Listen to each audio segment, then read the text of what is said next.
Allium cepavar, atau lebih dikenal dengan bawang merah, merupakan tanaman yang berasal dari daerah Asia Tenggara dan Tengah. Lewat kolonialisasi, bawang merah juga akhirnya menyebar di Eropa hingga ke daratan Amerika.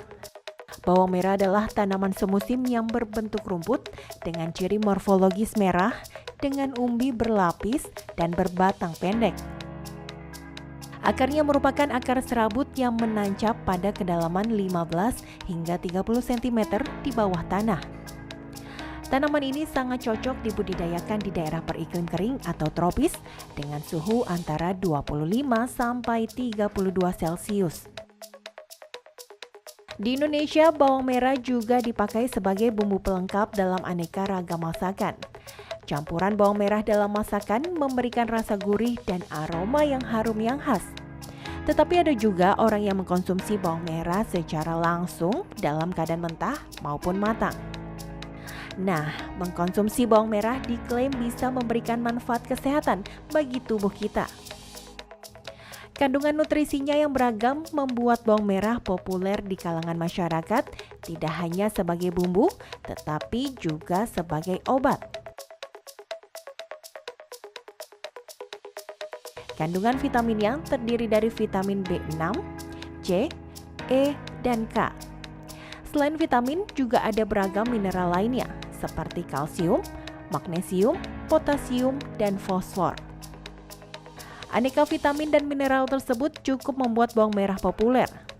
Food Research International menyebutkan bahwa ekstrak bawang merah mampu membunuh sel kanker 4 kali lebih besar daripada ekstrak bawang yang berwarna pucat. Ini berarti kandungan zat anti kanker pada bawang merah lebih tinggi dibandingkan bawang putih yang selama ini menyandang predikat sebagai obat pencegah kanker. Tapi tahukah Anda kalau mengkonsumsi bawang merah bisa menyebabkan efek samping loh? Orang Indonesia percaya kalau konsumsi bawang merah berlebihan bisa menimbulkan gangguan pencernaan hingga bau mulut. Benarkah demikian? Saksikan jawabannya di Ayo Hidup Sehat kali ini.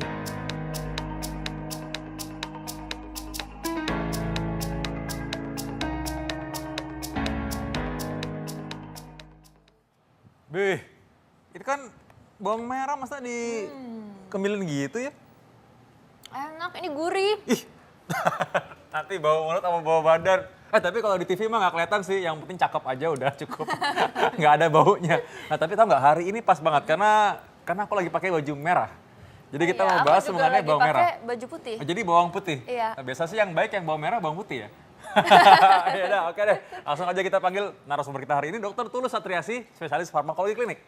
Halo, selamat siang. Halo, dokter. Halo, Dok, siang, ini Dok. aneh banget dok, ada orang suka ngemilin bawang goreng. Nah, tapi bawang goreng ini kan Enak, gurih dok. Tapi emang bener apa bisa bikin bau mulut dok? Kalau digoreng kayaknya enggak deh, mungkin yang mentah kali ya dok. jadi kali ya. Sebenarnya kalau konsumsi dalam jumlah yang banyak sih ya, kan kalau misalnya di sayuran atau di makanan masakan lain tetap dibumbuin pakai minyak bawang goreng kan. Nah, tapi aku Gitu. lebih suka sebenarnya kalau bawang yang kayak gini langsung nih, bawang merahnya. Nah, karena banyak yang punya nih. Apa tuh fakta mitos kita hari ini? Nah ini katanya kalau misalnya konsumsi bawang merah ini dapat mengobati sakit perut. Ini fakta atau mitos dok? Itu mitos. Oh, Tapi banyak yang pakai loh. Kadang-kadang waktu kecil kan ini bisa ditumbuk, terus diolesin di perut Iya, gitu. Iya, jadi kan memang kalau itu kita bilang fakta atau mitos, kita berdasarkan penelitian ya. Iya. Nah untuk penelitiannya ke mengobati sakit perut itu memang terbuktinya baru ada zat aktif prebiotik di situ. Ada inulin sama FOS ya, oligosakarida gitu, fruktooligosakarida yang membantu sebenarnya proses pencernaan kan. Dan lagi di situ juga ada antioksidan serta anti inflamasinya juga. Contoh zatnya namanya quercetin itu. Nah dia kan untuk menginflamasi atau anti peradangan bagus. Nah, tadi tuh. Oke, tapi Penasaran nggak tadi? Inulin, Iya. oligosakarida, sama tadi Iya quercetin. benar. Ini masyarakat pasti penasaran apa sih itu dok? Oke, kalau inulin sama fruktooligosakarida itu kan sebagai prebiotik, dia sebenarnya membantu bakteri yang dapat membantu untuk menyeimbangkan saluran pencernaan. Bakteri di dalam saluran pencernaan kita juga ada bakteri dan itu menyeimbangkan flora normal atau bakteri yang ada di usus gitu ya Oke, seharusnya. berarti ini tuh harus dikonsumsi ya dok ya, Betul. bukan diolesin di luar. Kalau Iya, baiknya diolesin dikonsumsi. ada manfaatnya nggak tuh? Mungkin karena masyarakat dari zaman dulu udah dapat resep dari nenek moyangnya untuk diolesin gitu dok. Pengalaman kayak dulu ya juga gitu ya. Sebenarnya belum ada penelitiannya yang jelas untuk diolesin aja. Biasanya sih emang dimakan, dikonsumsi. Jadi bisa dalam bentuk gelundungan biji gitu atau dia dalam bentuk bawang goreng gitu ya. Intinya dalam masakan sebenarnya kita udah dapat manfaatnya gitu. Cuman kalau misalnya untuk dioles kan biasanya ditambahin kayak minyak telon atau minyak kayu putih. Jadi ya mungkin itu yang ngebantu juga ya. Nah, kalau pasienku Dokter Sila, mereka tuh suka takut kolesterol. Karena itu mereka beranggapan bahwa kalau misalnya konsumsi bawang merah ini dapat menurunkan kolesterol. Mitos atau fakta? Mitos. Mitos ya. Iya, Kenapa tuh, penelitiannya masih terbatas banget. Jadi penelitian yang pada manusia bahkan udah dibandingkan dengan obat yang standarnya untuk kolesterol yaitu simvastatin. Nah itu masih lebih baik simvastatin dibandingkan sama bawang merah aja gitu. Tapi untuk yang pada binatang dia memang bisa ada zat-zat yang untuk menurunkan si kolesterol itu. Oke, berarti intinya kalau misalnya udah ada kolesterol harus tetap minum obat ya dokter Vito ya. Ya kalau emang sudah harus minum obat, jangan takut. Ya. Oke, Tapi ada lagi teman kolesterol tuh. Tahu nggak? Ini katanya nih bawang merah ini dapat menstabilkan tekanan darah. Fakta atau mitos dok? Mitos. Mitos, lagi-lagi Iya, mitos. Kenapa ya. dok? Sebenarnya sih untuk menstabilkan tekanan darah ini berhubungan juga sama yang kolesterol. Karena itu di situ lebih ke penyebab dislipidemi atau kadar lipid yang dalam darah, kadar lemak yang berlebihan ya, tentunya lemak yang jahat gitu. Nah ini kalau yang untuk tadi menurunkan tekanan darah belum benar-benar pasti di penelitiannya di situ, baru ke menurunkan kadar lipidnya aja. Oke. Jadi orang nih kayaknya kalau pikir-pikir kalau makan sate itu kan katanya penuh kolesterol dengan dagingnya ya. Iya. Tapi mereka itu pakai bawang untuk mengurangi terhindar dari kanker katanya gitu. Karena itu kan kayak asapnya banyak. Nah itu mitos atau fakta? Itu fakta. Wow, kok bisa dok? Iya, jadi sebenarnya kan kalau pada proses satenya itu sendiri pembakaran itu kan ada atom-atom karbon dan segala macamnya itu yang sebenarnya bisa memicu timbulnya kanker. Juga ada zat-zat yang lemak di dalam dagingnya itu kalaupun misalnya kena bakaran itu terbentuk lagi arang-arang gitu ya. Kalau terlalu banyak sih sebenarnya terlalu sering konsumsi atau frekuensinya yang terlalu sering yang bisa menimbulkan kanker. Nah, bawang merah ini kan memang terbukti ada antioksidan yang tinggi, namanya quercetin ini nih yang antioksidan tingginya. Dia memang untuk sebagai menahan pertumbuhan sel yang tidak baik ya. Kan kalau kanker tidak seharusnya selnya bertumbuh. Oke. Ini satu lagi nih mitos atau fakta. Aku nggak pernah coba sih karena takut bau. Ini katanya kalau misalnya meletakkan bawang merah kupas di sudut ruangan ini dapat mengurangi penularan penyakit. Fakta atau mitos dok? Itu fakta. Wah, kok bisa dok? Iya, sebenarnya ini dibilang mungkin udah jadi tradisional karena udah dari tahun 1920, pokoknya udah lama banget, berabad-abad, mungkin lebih dari 3 generasi. Ini di Inggris pernah juga dipakai di sudut ruangan itu dipakai. Nah, di dalam bawang merah ini ada kandungan organik sulfurnya. Nah, sulfurnya ini memang yang membuat baunya itu menyengat dan dia juga sebagai antibakteri gitu. Jadi zaman dulu itu dipercaya bakterinya keserap ke bawangnya itu. Tapi itu benar berarti ya dok ya, bisa dicoba nih di rumah nih dok. Terus secara ilmiah gitu maksudnya? Secara Biar orang- ilmiah sih enggak ya.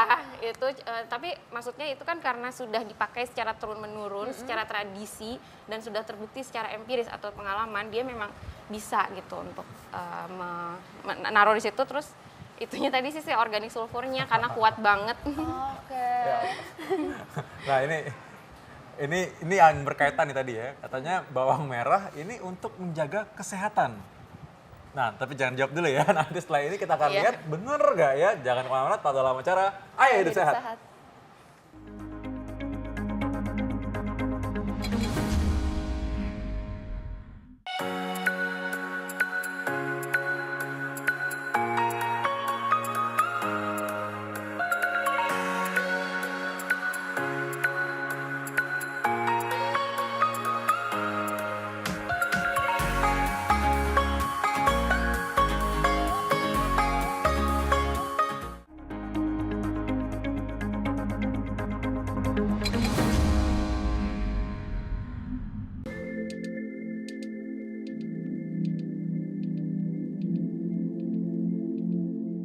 Bawang merah termasuk tanaman bumbu yang banyak dimanfaatkan bagi manusia. Masakan terasa kurang sedap bila tidak dilengkapi dengan bumbu dapur yang satu ini. Nah, produk olahan dari bawang merah pun cukup bervariasi, sehingga prospek bisnisnya produk olahan bawang merah masih sangat terbuka. Contohnya bawang goreng. Produk olahan bawang merah ini tak hanya dapat memperkuat aroma, tetapi juga berfungsi sebagai penyedap rasa masakan. Bawang goreng sebagai penyedap masakan memang sudah cukup dikenal luas oleh masyarakat. Pembuatannya pun tidak sulit dan termasuk dalam kategori usaha kecil menengah yang tidak membutuhkan modal besar. Usaha bawang goreng ini juga bisa dilakoni di rumah dalam bentuk usaha kecil rumah tangga. Lantas bagaimana sih jalannya proses produksi pada industri rumahan seperti bawang goreng ini? Adakah manfaat kesehatan dari produk olahan bawang merah ini? Mari kita lihat langsung di lapangan bersama tim Ayo Hidup Sehat.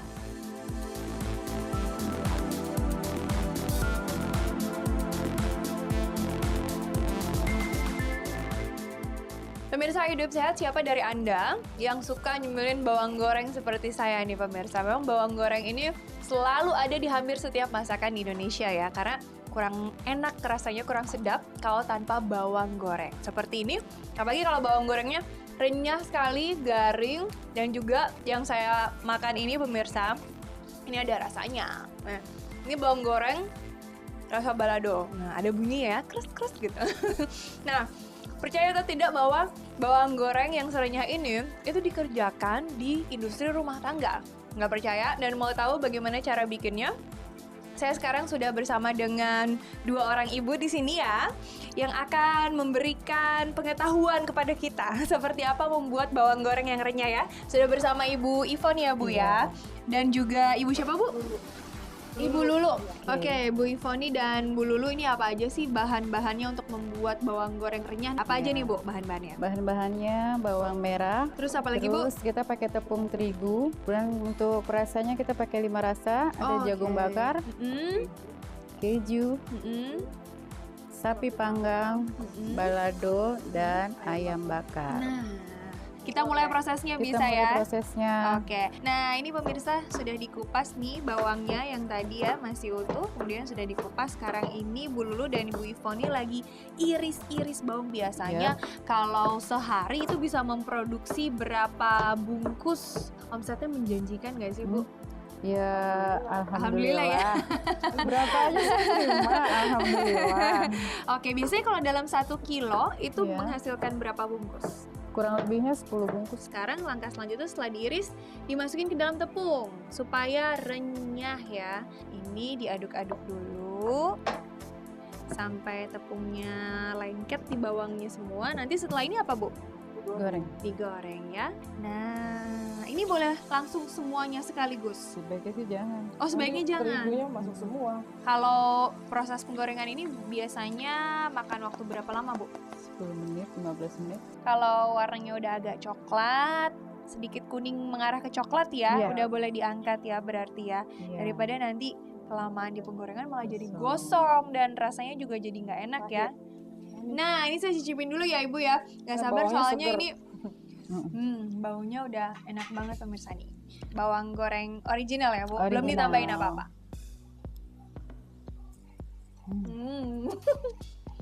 Renyah, saya nggak bohong, ini kalau baru matang emang enak banget pemirsa. Kayaknya makan apa aja, bahkan cuma sama nasi putih aja atau dicemilin kayak gini, enak banget. Nih pemirsa, bawang goreng pesanan saya spesial ya Bu ya. Tadi rasa apa Bu? Rasa balado dan Balado, sapi panggang. sapi panggang, jadinya dendeng. Coba sekarang kita kemas ya. Setelah ini kemudian ditimbang. Ditimbang. Oke, kita timbang ya. 100 gram. Kita timbang satu kemasan itu 100 gram. lagi kurang Sedikit lagi. sedikit lagi. Nah, Oke, pas. pas 100 gram. Nah, ini sudah dikemas pemirsa, jadinya seperti ini. Tinggal dilabelin ya, Iya. Bu Foni ya. Oke deh kalau gitu. Ini pesanan saya, makanya saya mau coba. Cobain Ini dari dong. teksturnya aja udah garing nih pemirsa ya.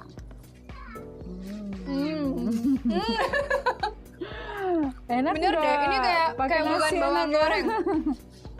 Kalau yang ada rasanya kayak gini, kadang kan dimakan begini. dibandingin dicampur dengan nasi gitu ya. Kalau yang original mungkin enak ya. Jadi saya mau pesan yang original juga nanti untuk dibawa pulang untuk makan pakai nasi di rumah dan Oke, sambal ya siap. kayaknya. Sambal, nasi anget sama bawang goreng. Lauknya boleh apa aja. Nah, pemirsa untuk Anda yang mau juga mencoba bikin sendiri di rumah, sebenarnya caranya cukup mudah, atau yang mau coba-coba bisnis mungkin bisa juga mengikuti jejaknya Bu Ivoni ini ya. Kita kembali ke studio. Keripik bawang enak tuh. Thank you ya Lidi Nanda, enak banget ekspresinya maksudnya. Menikmati bawang itu emang udah cukup ngiler sekarang. Nah tadi ngomong-ngomong gimana Dr. Sila? Pertanyaannya udah dijawab belum? Oh, Belum ya? dijawab nih, masih gantung nih. Jadi Ya. bawang merah bisa menjaga kesehatan otak. Ini fakta atau mitos, Dok? Itu mitos. Oke, Iya. kenapa, Dok? Nah, kalau yang ini belum, penelitiannya memang belum dilakukan, baru penelitiannya sampai tahap yang menurunkan LDL ya atau lipid itu untuk resiko ke arteriosklerosisnya gitu. Jadi mungkin kan maksudnya untuk kesehatan otak itu dari kolesterol juga ya berhubungan kan. Ya, masih belum ada penelitian yang jelas ya.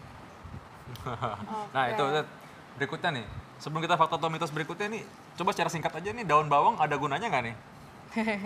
Biasanya sih emang dibandingin kan jenis bawang-bawangan itu ada bawang putih, bawang daun bawang ya, atau bawang bombay, terus bawang merah gitu. Nah memang ada penelitiannya yang dia ngebandingin antioksidannya, antiinflamasinya, termasuk kan di bawang ini juga tetap ada kalorinya, ada seratnya kayak gitu. Oke. Kalau misalnya untuk mengobati masuk angin nih, masyarakat masih percaya kalau itu fakta. Itu sebenarnya mitos atau fakta tuh, Dok? Masuk angin mitos ya. Mitos. Kalau keluar angin gimana? Keluar angin. Itu Jadi yang kentut. bahaya sebenarnya. Masuk angin doang nggak merugikan masyarakat. Tapi kalau keluar angin merugikan masyarakat. Bau ya. Nah berikutnya kita masih punya fakta atau mitos lagi. Kira-kira yang berikutnya kalau misalkan bawang merah ya. Nah bawang merah ini selain dapat terhindar dari penyakit tadi bisa bikin terhindar dari sembelit. Mitos atau fakta?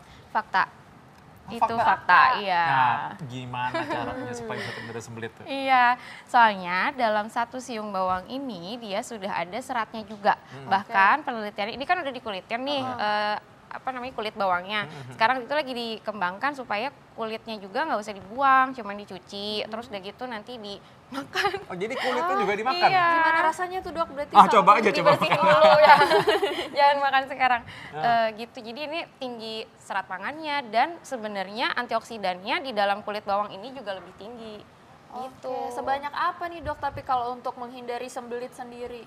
Sembelit. Nah, hati-hati juga sebenarnya jangan terlalu banyak. Kalau terlalu banyak malah bikin sakit perut gitu. Nah, biasanya dimakan kurang lebih 2 sampai 3 siung bawang. Oke. Gitu. Sama Itu sekali ininya makan juga ya, Dok, ya? Tapi sekali makan paling ibaratkan misalnya 2 kali gitu. Kan nggak terlalu gini ya makan. Sama kulitnya ya? Iya. Nah, tapi ada lagi nih yang lain, tau nggak? Musuhnya anak-anak muda, enggak sih, yang tua juga mungkin ada ya. Katanya ini bisa mengobati jerawat, mitos atau fakta? Ini fakta, soalnya ada sulfurnya. Iya. Tadi organik sulfurnya dan dia sebagai antibakteri. Dan ada efek antioksidan tadi Ada juga antioksidannya, ya? ada antiinflamasinya. Oke, nih masyarakat langsung penasaran nih, gimana nih kayak buat yang Masker. jerawatan, langsung dipakein masker kah atau harus langsung dimakan? Gimana caranya, Dok? Kalau jerawat mungkin lebih kayak diiris terus ditumbuk ditempelin aja kali ya. Oh, Kan oke, lebih berarti- dapat efeknya kan berarti dibanding memang kalau dari luar. misalnya dimakan. Oh gitu ya. Iya. Yang jelas bukan dalam bentuk bawang goreng tempel sini ya. Iya. Ntar jadi masakan apa gitu. Ya, Iya. satu lagi nih yang terakhir nih katanya nih. Bawang merah adalah bumbu wajib masakan. Nah, jadi mitos atau fakta nih? Ini fakta. Kayaknya semua ibu-ibu juga udah tahu ya kalau ini.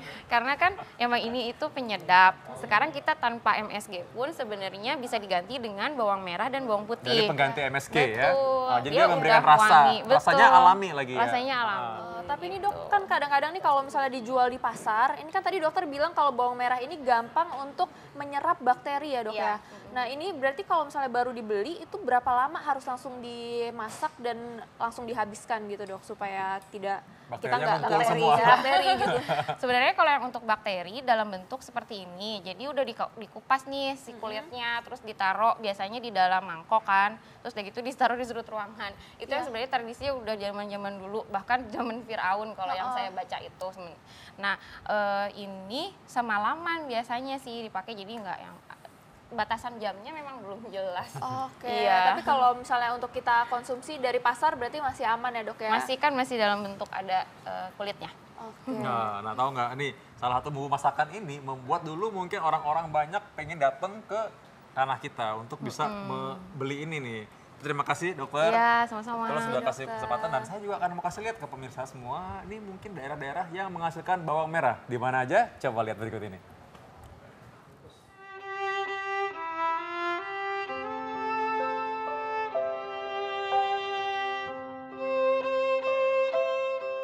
Pemirsa, sejak dulu Indonesia sudah terkenal dengan kekayaan alamnya. Salah satunya adalah rempah-rempah. Contohnya rempah yang satu ini, bawang merah. Rempah yang bernilai jual tinggi ini sering dijadikan bumbu masakan asli Indonesia. Nah, berikut ini adalah daerah-daerah di Indonesia yang terkenal sebagai daerah penghasil bawang merah terbanyak. Di urutan keempat ada Kabupaten Probolinggo, Jawa Timur. Dari data situs resmi Kabupaten Probolinggo, daerah ini mampu menghasilkan lebih dari 60.000 ton bawang merah setiap tahunnya. Selain itu, pemerintah Kabupaten Probolinggo juga terus melakukan perluasan lahan guna menambah kapasitas produksi bawang merah di wilayahnya. Di posisi ketiga ada Kabupaten Bima di Nusa Tenggara. Menurut data yang dikeluarkan oleh Dinas Pertanian Bima, daerah yang terletak di Pulau Sumbawa ini mampu menghasilkan 80 hingga 100.000 ton bawang merah setiap tahunnya. Selain penghasil bawang merah, daerah yang dinobatkan sebagai wilayah terpanas di Indonesia ini juga memproduksi jagung sebagai salah satu sumber pendapatan asli daerah. Peringkat kedua ditempati oleh Kabupaten Nganjuk, Jawa Timur. Dari data yang dikeluarkan oleh Badan Pusat Statistik Provinsi Jawa Timur, Kabupaten Nganjuk berhasil memproduksi 130.000 ton bawang merah setiap tahunnya. Maka tak heran jika Nganjuk mampu mengekspor sebagian besar produksi bawang merahnya ke negara tetangga seperti Singapura dan juga Thailand. Kabupaten Brebes menjadi pemuncak dalam daftar daerah penghasil bawang merah di Indonesia. Sudah jadi rahasia umum jika daerah yang terletak di Provinsi Jawa Tengah ini menjadi sentra penghasil bawang merah terbesar di Nusantara. Daerah yang juga terkenal dengan produksi telur asin ini mampu menghasilkan 300 hingga 350.000 ton bawang merah setiap tahunnya. Sama halnya dengan Kabupaten Nganjuk, Kabupaten Brebes juga mampu mengekspor sebagian besar bawang merahnya ke Thailand.